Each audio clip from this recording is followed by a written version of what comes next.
হেই dear student, আসসালামু আলাইকুম। So আজকে তোমাদেরকে আমি একটা গুরুত্বপূর্ণ বিষয় সম্পর্কে বলবো। সেটা হচ্ছে মেন্টরশিপ।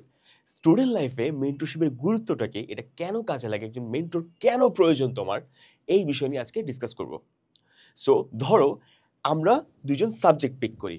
একজনের নাম হচ্ছে জাবের, আরেকজনের নাম হচ্ছে ইমন। এখন জাবেরের লাইফে হচ্ছে পরিকল্পনা, সে বড় হয়ে বিসিএস ক্যাডার হবে এবং যে কোনো একটা সরকারি চাকরি করবে, ডিসেন্ট সরকারি চাকরি। এবং ইমনের হচ্ছে লাইফে গোল হলো সে একটা স্টার্ট আপ করবে এবং এই স্টার্ট আপটা সাকসেসফুল হইলে সে প্রচুর পরিমাণে মানি জেনারেট করবে। এখন এই দুইটা সিনারিওতে যে ইমন এবং জাবেরের হচ্ছে কি কোনো মেন্টর নাই, আর ইমনের একজন মেন্টর আছে। এখন জাবির যে পড়াশোনা করবে, বিসিএস এর জন্য পড়াশোনা করবে, সে সম্পর্কে তার মোটামুটি একটু ধারণা লাগবে এবং এই ধারণা নেওয়ার জন্য সে কই যাবে সে জানে না। তার সামনে বিশাল বিসিএস এর একটা সিলেবাস, হ্যাঁ, এবং সে এক সাইড থেকে ধরবে এবং এক সাইড থেকে শেষ করবে ভাবতেছে। সো তুমি চিন্তা করে দেখো, বিসিএস এর মতো একটা কমপ্লেক্স এবং কম্পিটিটিভ এক্সামে যদি তোমার হেল্প করার মতো বা গাইড করার মতো কেউ না থাকে, তোমার কিন্তু একটা বিশাল সমুদ্র পাড়ি দিতে হয়। ঠিক আছে? আর অন্যদিকে ইমন কি করলো? সে একটা স্টার্টআপ করবে। স্টার্টআপের জন্য তার ওই মেন্টরের কাছে গেল যে, "ভাইয়া, আমি এটা করতে চাচ্ছি। এই কাজটা করার জন্য আমার কি করতে হবে?" ভাইয়া বলল যে, "এর কাছে গেলে ফান্ডিং পাবা, এর কাছে গেলে ভালো আইডিয়া পাবা, ওর কাছে গেলে তুমি হচ্ছে ভালো টিমমেট ও তোমাকে এরেঞ্জ করে দিবে।" ঠিক আছে? খেয়াল করছো জিনিসটার ডিফারেন্স? একজনের সামনে কোনো ক্ল্যারিটি নাই যে সে কি করবে। ঠিক আছে? কার কাছ থেকে আইডিয়া নিবে, কিভাবে আগাবে। আর অন্যজন কিন্তু ধাপে, ধাপে স্ট্রাকচার ওয়াইজ সবকিছু পেয়ে যাচ্ছে। তো এই জাবেরের ক্ষেত্রে কি হবে জিনিসটা দেখো।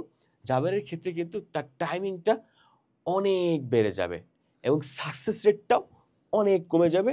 কারণ তার সামনে সময় এবং অপরচুনিটিস অল্প থাকবে এবং সে সঠিক সময়ে সঠিক সিদ্ধান্তটা নিতে পারবে না।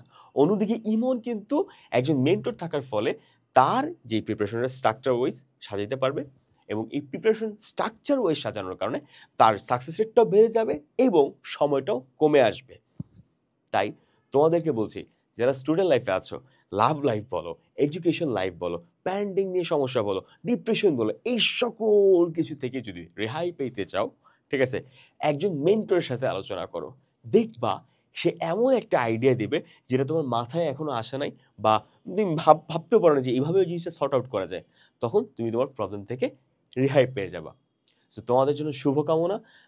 এখনই একজন ভালো মেন্টর খুঁজে ফেলো। আর হ্যাঁ, একটা কথা, যারা প্রোফাউন্ড অনেক নলেজ থাকার পরে, অনেক অভিজ্ঞতা থাকার পরেও তোমাদেরকে হেল্প করতে চাবে না, সে কিন্তু তোমার মেন্টর না। তোমার মেন্টর সেই, যার ওই যে সাকসেসফুল হইছে বা হওয়ার কাছাকাছি গেছে বা সমাজে বিস্তার একটা প্রিপারেশন নিচ্ছে, ঠিক আছে, এবং তার ভিতরে একটা ইগারনেস আছে যে না, আমি ওর হেল্প করব। এই ধরনের লোকগুলোই কিন্তু মেন্টর হয়। তাই মেন্টর সিলেকশনের ক্ষেত্রে এটা মাথায় রাখবা যে হেল্প করতে চায় না তার কাছে যাওয়ার দরকার নেই, বাট যে করতে চায় তার কাছ থেকে তুমি হেল্প নিবা। আসসালামু আলাইকুম।